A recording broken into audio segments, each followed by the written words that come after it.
वजूद से परिचय।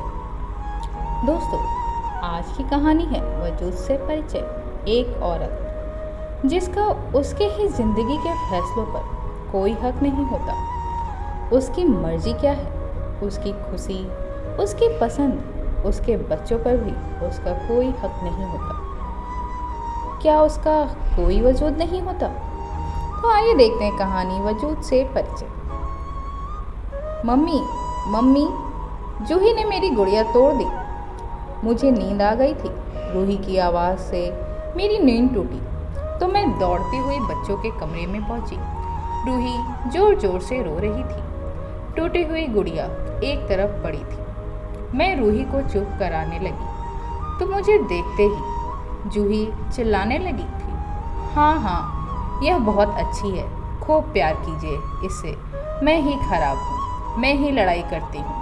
मैं अब इसके सारे खिलौने तोड़ दूंगी। जूही और रूही मेरी जुड़वा बेटियां हैं। यह इनकी रोज की कहानी है। वैसे दोनों के बीच प्यार भी बहुत है।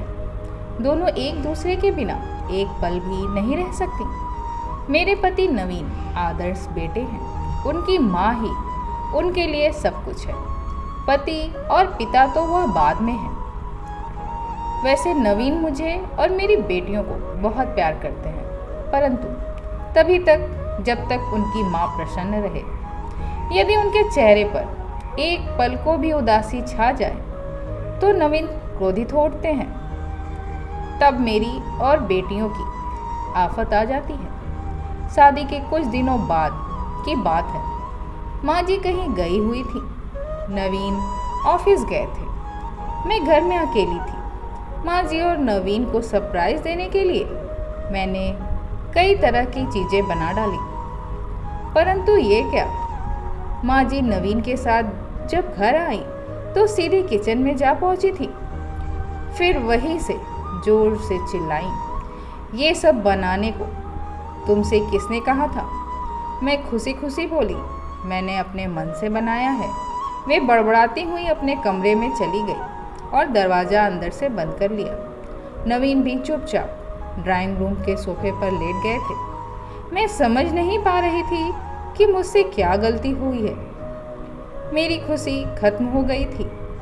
नवीन मुझसे क्रोधित स्वर में बोले, तुमने अपने मन से खाना क्यों बनाया? मैं गुस्से में बोली, क्यों, क्या यह मेरा घर नहीं है? मैं अपनी इच्छा से खाना भी नहीं बना सकती? मेरी बात सुनकर नवीन जोर से चिल्लाए, नहीं, यदि तुम्हें इस घर में रहना है तो तुम्हें माँ की इच्छा अनुसार चलना होगा। यहाँ तुम्हारी मर्जी नहीं चलेगी। तुम्हें माँ से माफ़ी मांगनी होगी। मैं रो पड़ी।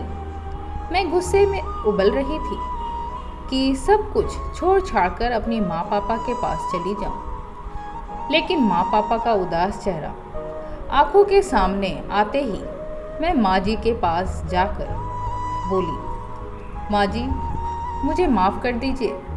आगे से कुछ भी आपके मन से ही करूँगी। मैंने माँ जी के साथ समझौता कर लिया था। सभी कार्यों में उनका निर्णय सर्वोपरि रहता। मुझे कभी कभी गुस्सा बहुत आता, मगर घर में शांति बनी रहे इसलिए खून का घूंट पीकर रह जाती। सब कुछ सुचारू रूप से चल रहा था कि अचानक हम सबके जीवन में तूफान आ गया। एक दिन ऑफिस में मैं चक्कर खाकर गिर गई और बेहोश हो गई। डॉक्टर को बुलाया गया तो उन्होंने चेकअप करके बताया कि वह माँ बनने वाली है।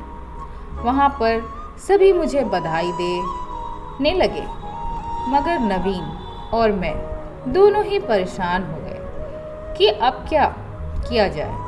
तभी माँ जी ने प्रसन्नता व्यक्त करते हुए कहा, तुम्हारे बेटा नहीं था, उसी कमी को पूरा करने के लिए भगवान ने यह अवसर दिया है। माँ जी खुशी से फूली नहीं समा रही थी। वह अपने पोते के स्वागत की तैयारियों में जुट गई थी।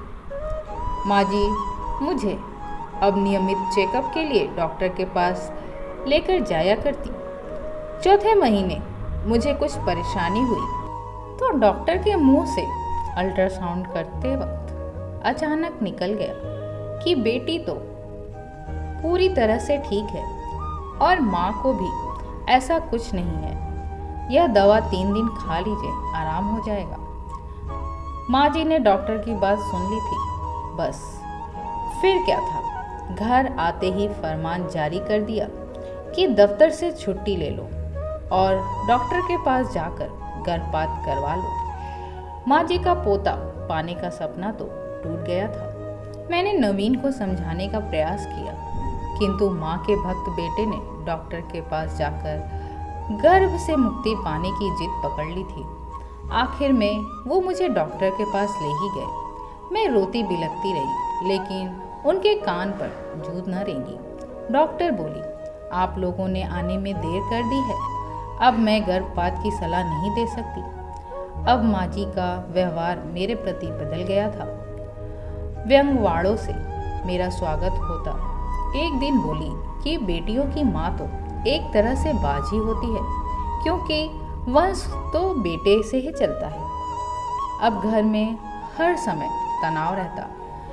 मैं भी चिड़चिड़ कर बेवजह बेटियों को डांट कर अपना मन हल्का कर लेती। नवीन माँ जी के हाँ में हाँ मिलाते, मुझसे ऐसा व्यवहार करते जैसे इस सब के लिए अकेले मैं ही दोषी हूँ। वो बात बात पर मुझ पर चीखते चिल्लाते, जिससे मैं परेशान रहती। एक दिन माँ जी किसी अशिक्षित दाई को लेकर आई और फिर मुझसे बोली, तुम अपने ऑफिस से 2-3 दिन की छुट्टी ले लो। यह बहुत एक्सपर्ट दाई हैं, इनका तो रोज का यही काम है। यह 2 घंटे में तुम्हें इस बेटी से छुटकारा दिला देंगी। उनकी बात सुनकर मैं सन्न रह गई। अब तो मुझे अपने जीवन का ही खतरा सामने दिखाई दे रहा था। मैं नवीन के आने का इंतजार करने लगी। जब वो ऑफिस से आए तो मैंने उनसे सब बात बताई। नवीन थोड़े गंभीर तो हुए, लेकिन फिर धीरे से बोले, माँ जी नाराज हो जाएंगी, इसलिए उनका कहना तो मानना ही होगा। इस दिन मुझे कायर नवीन से घृणा होने लगी। अपने दब्बूपन पर भी गुस्सा आने लगा कि वह मुखर होकर क्यों नहीं अपने पक्ष को रखती। मैं क्रोध से थर थर काँप रही थी। बिस्तर पर लेटी तो नींद कोसों दूर थी। नवीन बोले कि परेशान दिख रही हो, सो जाओ, सुबह सब ठीक हो जाएगा। मैं मन ही मन सोचने लगी कि नवीन इतने डरपोक क्यों हैं। माँ जी का फैसला क्या मेरे जीवन से ज़्यादा महत्वपूर्ण है? मेरा मन मुझे प्रताड़ित कर रहा था। मुझे अपने चारों ओर उस मासूम का करुण रुदन सुनाई दे पड़ रहा था। मेरा दिमाग फटा जा रहा था। मुझे हत्यारी जैसा बोध हो रहा था। बहुत हुआ, बस अब और नहीं, सोचकर विरोध करने को मचल उठी कि नहीं मेरी बच्ची, अब मुझे इस दुनिया में आने से कोई नहीं रोक सकता। तुम इस दुनिया में अवश्य आओगी। मैंने निडर होकर निर्णय ले लिया था। यह मेरे वजूद की जीत थी। अपनी जीत सोच स्वतः ही इतरा उठी। मैं निश्चिंत हो गई और प्रसन्न होकर गहरी नींद में सो गई। सुबह नवीन ने आवाज़ दी, उठो, आज सोती ही रहोगी क्या? माँ जी आवाज़ दे रही हैं, दाई आ गई है, जल्दी जाओ, नहीं तो माँ जी नाराज़ हो जाएंगी। मेरे रात के निर्णय ने मुझे निडर बना दिया था, अतः मैंने उत्तर दिया कि मुझे सोने दीजिए, आज बहुत दिनों बाद चैन की नींद आई है। माँ जी से कह दीजिए कि मुझे किसी दाई वाई से नहीं मिलना। तब तक माँ जी खुद कमरे में आ चुकी थी।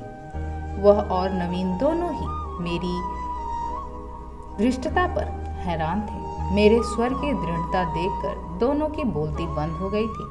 मैं आंखें बंद करके उनके अगले हमले का इंतजार कर रही थी, लेकिन यह क्या, दोनों जन आपस में खुसर फुसर करते हुए कमरे से बाहर जा रहे थे। रूही और जूही मुझे सोया देखकर मेरे पास आकर लेट गई थी।